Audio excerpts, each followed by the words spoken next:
Welcome to the Soap Asylum, where we are crazy about bold and beautiful at General Hospital over here. My name is Naya. Let's get into it. We're going to talk about bold and beautiful and what happened today.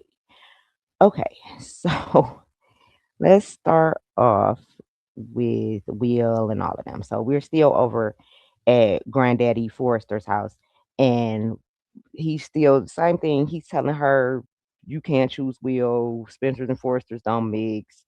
Make a decision at the most part." Will was like, "Look, she leaving with me. You really don't have no say so in this. It's over." Electra looked at him and pretty much shook her head with that face that she has, and then she hugged Grandpa Eric Forrester, or Uncle, what she called him, Uncle, because I am very new, like I told y'all. So I was trying to figure out the relationship that Electra had with the Forresters. How was she a Forrester? And she just kissed Little Ridge. And I'm like, gross. That's like her second or third cousin. That is so freaking gross to me. Anyway, but this what that was about, and this is was this from yesterday? I think this was the picture from no, I'm trying to hold on. No, yeah, this is from today. So this is like the last scene before Will leaves, before she tells Will, forget about it. Then, like I told y'all yesterday, Will went over to Bikini after that, and he drunk about maybe about 4 beers, if I remember counting the empty bottles they zoomed in on. Dylan came over a couple of Dylan is very good. Dylan came over. He said he wanted to be left alone. She left him alone. Another girl, I guess another one of Dylan's friends. I have to remember they're in California. So this girl was kind of like Valley girlish to me. What we would have considered Valley girlish, and kind of like, oh my God, matcha in Paris and likes and views. And like that was her thing. So she went over there to try to put the moves in on Will.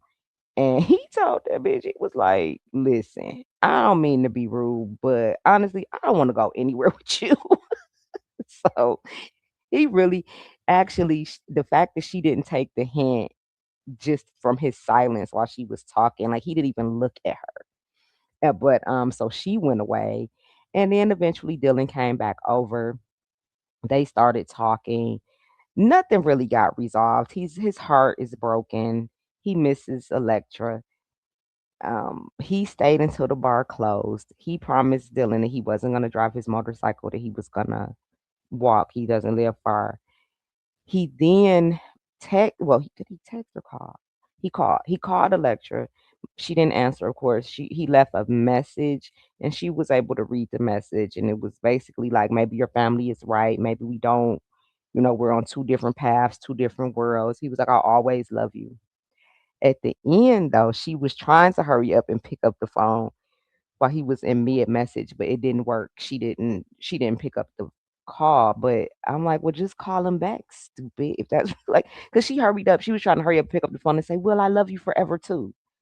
But it wasn't fast enough. So they kind of like faded to black on this exact picture right here. And I thought that it was sweet, but let's just get on with this. If he gonna be with Dylan, let him be with Dylan. We saw in the preview, I got that load now. In a 16-second preview for B&B that Will and Electra are what's Electra there? It was Will and little RJ, Little Ridge. They were at Bikini and they got into it, and we gonna see Will call Eric a old man. And once again, him and Little Ridge starts fighting. I don't know why Ridge son always trying to act big and bad. You can't fight. Like obviously you cannot fight. Okay, at least you can't beat your cousin Will. So like just go play tough guy with somebody else. Really it's disgusting because all three of y'all are cousins in some capacity. Will maybe not as closely related to Electra as Little Ridge, but moving along. Let's move on to the sexy couple, Finn mostly. Finn was looking cute as he always is, coming in from swimming with no shirt on and some little shorts and looking like he be looking.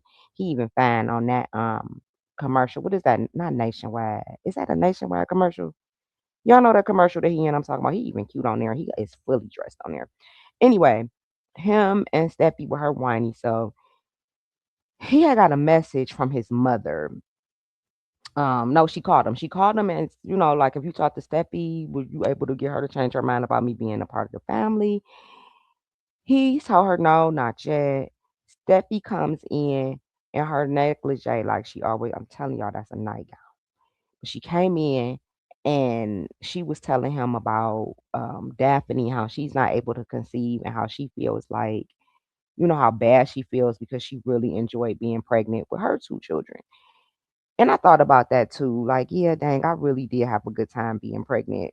Like, I was lucky enough to be pregnant 4 times. Like, when the way she said it, at the time, I felt fat and always bothered. I didn't feel lucky in the moment. But the way Steffi put it, like she enjoyed being pregnant. When I think back on it, I too enjoyed being pregnant. And I was blessed to be pregnant 4 times. So that was something to think about. And it did make me feel even worse for Daphne and Carter because they like another one of my favorite, becoming one of my favorites. But after she told him that, but Finn said the same thing as me, alternatives, alternatives. But he moved on and changed the subject and they started talking about um Sheila and how he wants, she's changed and he really believes that she changed and stuff. But he said that he wanna consider giving her a chance. Steffi was like, "Absolutely not."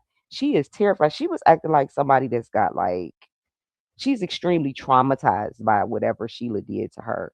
And I'm sorry, I don't know exactly. I've heard, I've read, I'm trying to catch up to find that where Sheila harmed her, Fia and the children. I guess she was a terror to them.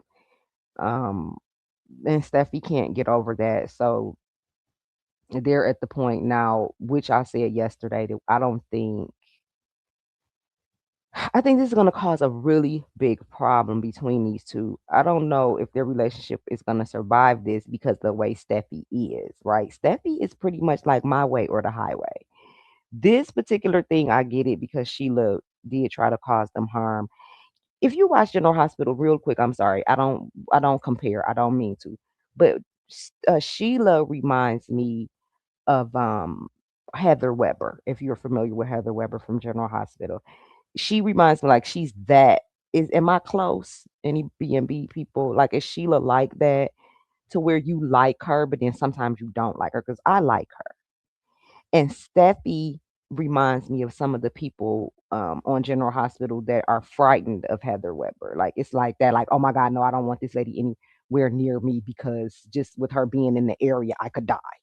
Like, they treat her like a poison gas. But she grabbed Finn and she said no. Like, it was just like so desperate. Like, even his facial expression was like, oh my God, like my wife is really terrified. It was weird to see her like this because she's so rough and stuff with no afro puffs. But she really scared of Sheila. Everybody's scared of my girl Sheila, child. Well, that's it. The weekend is here. We have survived and made it to the end. Thank you so much for listening to me. Please hit the like and subscribe before you leave if you have not. And I would catch y'all in the comments.